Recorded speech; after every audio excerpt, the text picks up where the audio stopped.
Dear learners, in the previous lectures, we saw the methods to evaluate integral a to b f of x dx numerically.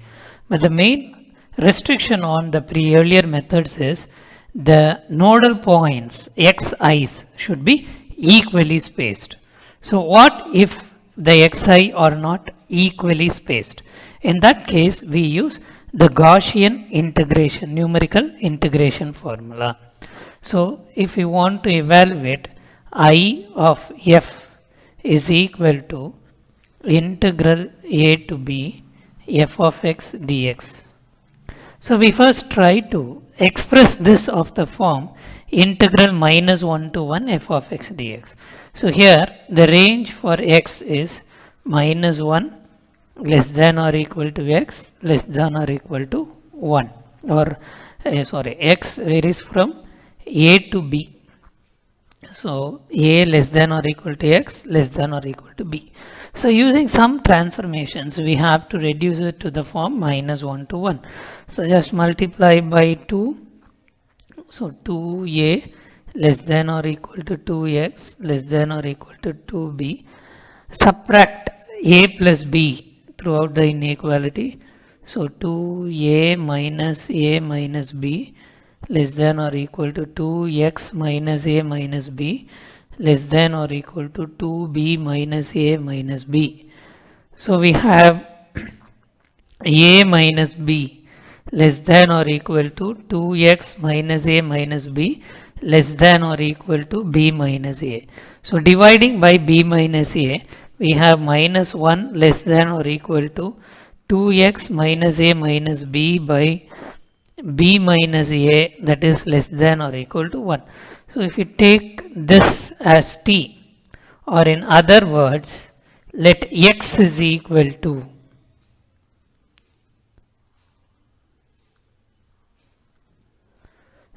let x is equal to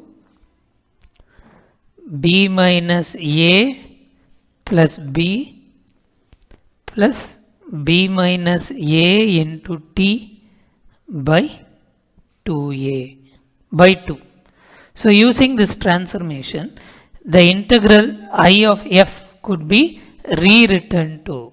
So this implies integral, or we can say I of f is equal to integral a to b f of x into dx, that is equal to, now as x varies from a to b, we have found that our t varies from minus 1 to 1. So it is minus 1 to 1 f of t, and dx is equal to b minus a by 2 into dt.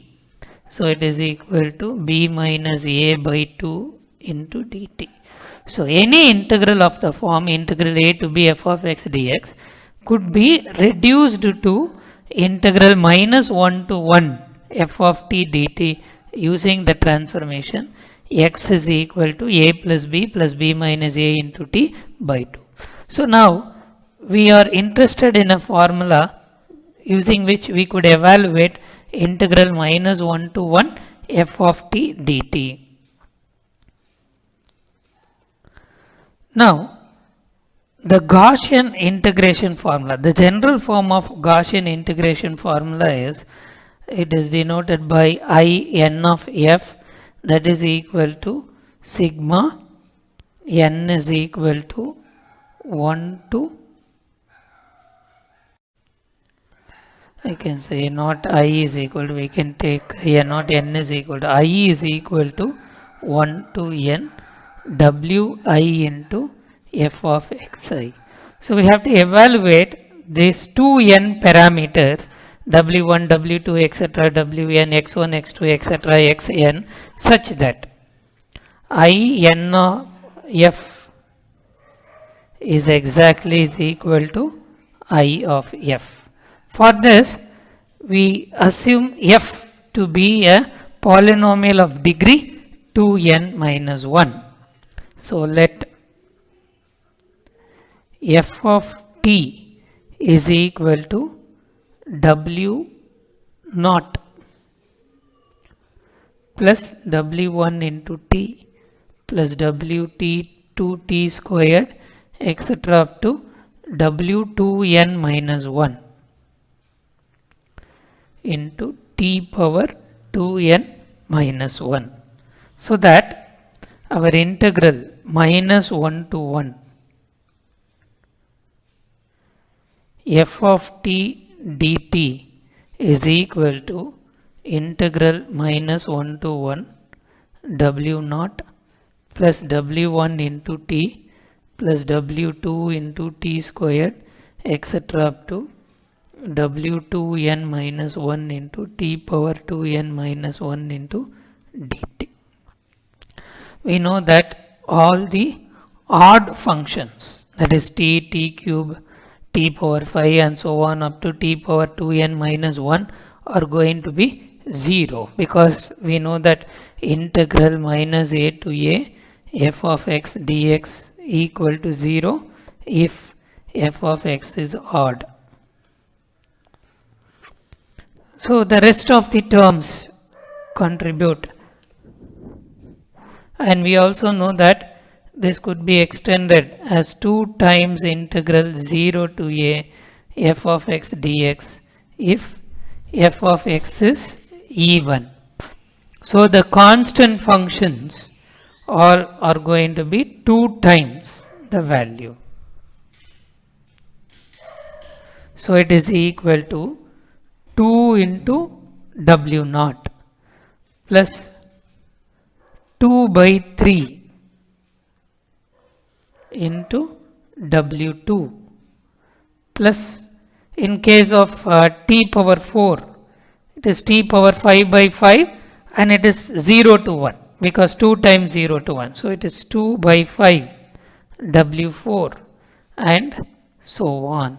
Label this as equation 1.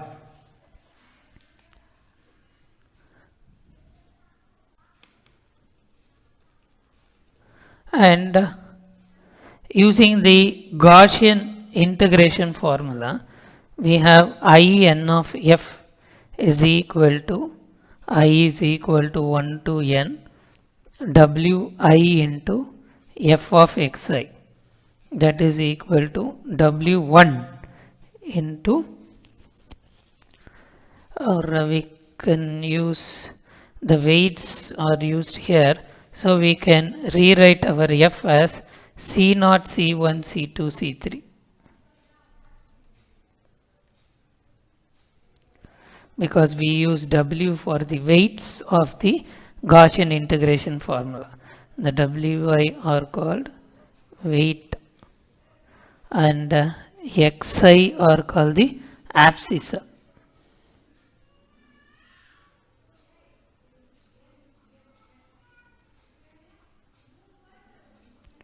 Abscissa of the Gaussian integration formula. So let's follow the standard notations. So let us rewrite our f in terms of c0 c1 c2 etc. c2n minus 1. So this is going to be c0 2 c0 2 by 3 c2 2 by 5 c4 etc. And now it is w1 into c0 plus c1 into t plus c2 into t squared and so on etc. up to c2n minus 1 into t power 2n minus 1 plus w2 into c0 plus c1 t plus c2 t squared etc. up to c2n minus 1 into t power 2n minus 1 plus etc. up to n, up to I is equal to n. So plus wn into c0 plus c1 t plus c2 t squared etc. up to c2n minus 1 into t power 2n minus 1. Now we need to find our wi and xi, or this we can take it as ti, right? Wi and Ti such that I of f is equal to I1 of f. So to find Wi and Ti, in fact this is a T1, so T1 squared, T1, this is when I is equal to 2, because we have Ti here, T2 squared, T2 power 2n minus 1, and this is a Tn. So we have to find Wi and Ti such that our I of f is equal to In of f.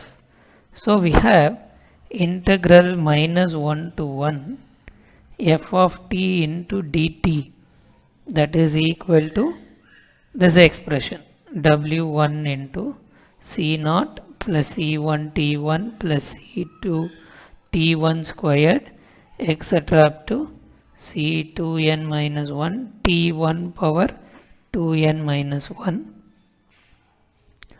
plus etc.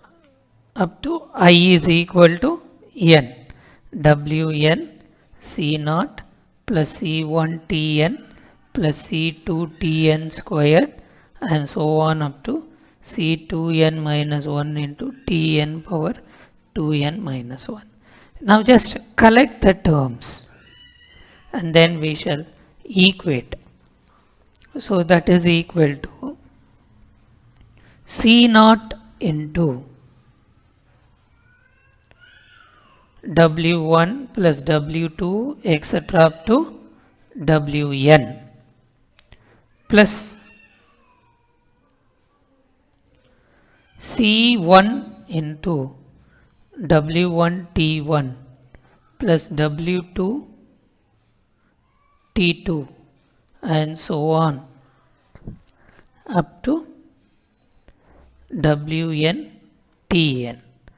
Likewise, collecting the coefficients C0, C1, C2 etc. C2n minus 1, here it is again W1 T1 power 2n minus 1 plus W2 T2 power 2n minus 1 etc. up to Wn Tn power 2n minus 1. And in the left hand side we have already evaluated the integral. It is 2C0 plus 2 by 3 C2 plus 2 by 5 C4 plus etc. What would be the nth term? So 2n minus 1, 2 by 2n minus 1, 1 into Cn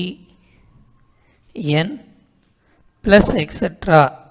up to, we don't have C2n minus 1 term because the odd factors become 0, that is equal to C0 into W1 plus W2 etc. Wn plus C1 into W1 T1 plus W2 T2 plus etc. Wn Tn and so on C2n minus 1 into W1 T1 power 2n minus 1 W2 T2 power 2n minus 1 etc. up to Wn Tn power 2n minus 1. Now equating the coefficients, we have W1 plus W2 etc. Wn equal to 2, and in case of the odd indices of C it is going to be 0, W1 T1 plus W1 T2 etc. W2 T2 etc. Wn Tn equal to 0. And equating the next even coefficient C2, we have W1 T1 squared, W2 T2 squared plus etc. Wn Tn squared equal to 2 by 3, and so on. So finally we have C2n minus 1, it is an odd index, 2n minus 1 is an odd index. So W1 T1 power 2n minus 1 plus W2 T2 power 2n minus 1 etc. Wn Tn power 2n minus 1 equal to 0. So solving this set of equations, we arrive at the values of Wi and Xi, which we can substitute in the Gaussian integration formula. Now take the case of n is equal to 1. So when n is equal to 1, we have f of t equal to c naught plus c1 into t, and we have in of f is equal to w1 into f of t1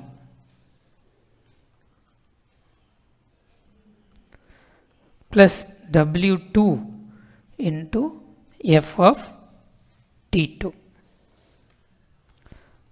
Oh, sorry, we have n is equal to 1, so it is w1 into f of t1.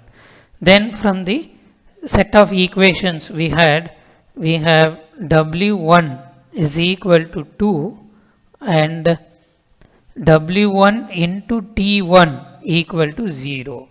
This implies t1 equal to 0, because w1 is 2, we have 2 times t1 equal to 0, therefore t1 equal to 0. Then by the Gaussian integration formula, we have I of f is equal to 2 into f of 0, that is integral minus 1 to 1 f of x into dx is approximately equal to 2 into f of 0. This may not be exact when f of x is of degree 2. In that cases we can go for n is equal to 2.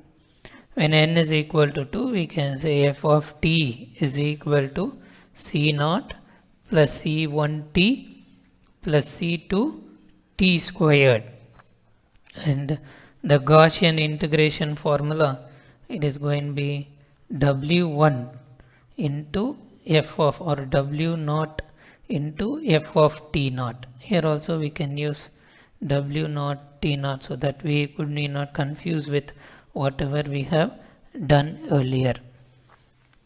So we have taken w1 w2, so we can have it as such w1 t1. So here also it is w1 t1 plus w2 into f of t2. So comparing with this, from the set of equations we have derived already, we have w1 plus w2 is equal to 2. w1 plus w2 equal to 2. w1 t1 plus w2 t2 equal to 0. w1 t1 squared plus w2 t2 squared is equal to 2 by 3. w1 t1 cube plus w2 t2 cube equal to 0. And solving these four equations, we get w1 and w2 both are equal to 1. t1 is equal to minus 1 by root 3. t2 is equal to plus 1 by root 3, or rationalizing the denominator, we have minus root 3 by 3, and that is equal to plus root 3 by 3. So the Gaussian integration formula we have integral minus 1 to 1 f of t dt, that is equal to w1 is 1, so it is f of minus root 3 by 3 plus f of root 3 by 3. So let us discuss a problem. Suppose we like to evaluate integral minus 1 to 1 e power x into dx using Gaussian integration formula, just to know the error. Now let's find the actual value by usual integration. So in this case, minus 1 to 1 e power x dx, it is going to be e power x minus 1 to 1, that is e power 1 minus e power minus 1, whose value 2.35040238. Suppose we are approximating using I1 of f, the Gaussian integration formula I1 of f, then it is going to be 2 into f of 0, that is equal to 2. In case of using I2 of f, we have that is equal to, if you are approximating to I2 of f, then it is f of 1 by root 3 plus f of minus 1 by root 3, and that is equal to 2.34269688. We could notice that I2 of f, the error in case of I2 of f is very minimum compared to I1 of f.